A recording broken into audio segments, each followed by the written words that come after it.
Bonjour, la méditation du jour. La nécessité d'une réforme.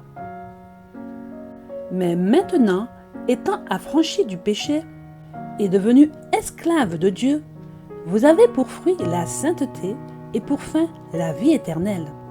Car le salaire du péché, c'est la mort, mais le don gratuit de Dieu, c'est la vie éternelle en Jésus-Christ notre Seigneur.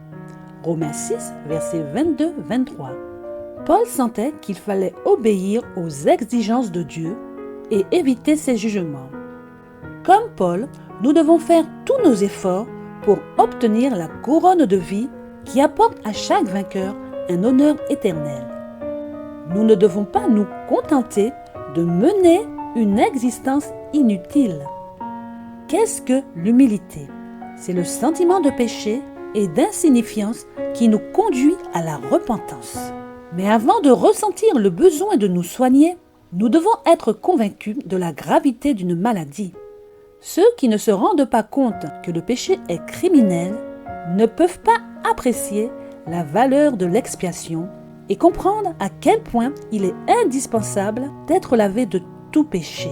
Le pécheur se mesure à lui-même et à ceux qui, comme lui, sont des pécheurs.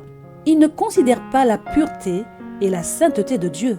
Mais lorsque la loi de Dieu le convainc en son cœur, il dit avec Paul, « Pour moi, étant autrefois sans loi, je vivais.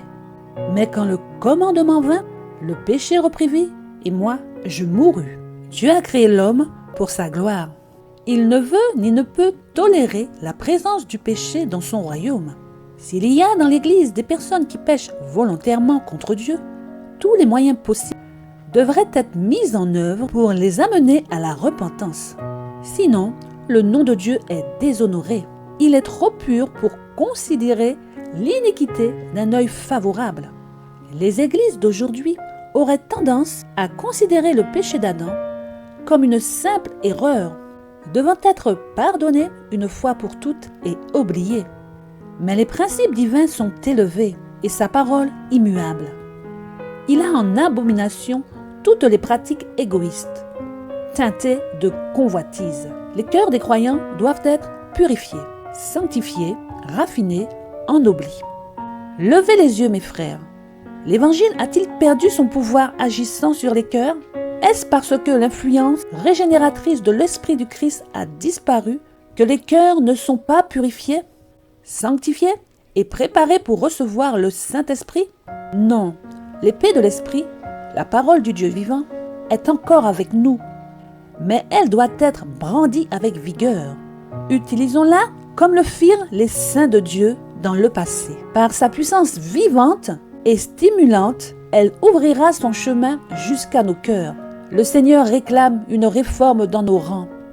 Des transformations décisives auront lieu quand l'Église se réveillera. Des hommes et des femmes seront convertis et l'Esprit de Dieu les remplira au point qu'ils iront de pays en pays, de ville en ville, proclamant le message de la vérité. Le cœur rempli d'un amour sincère pour les âmes, ils ouvriront leur Bible et présenteront la parole. Amen.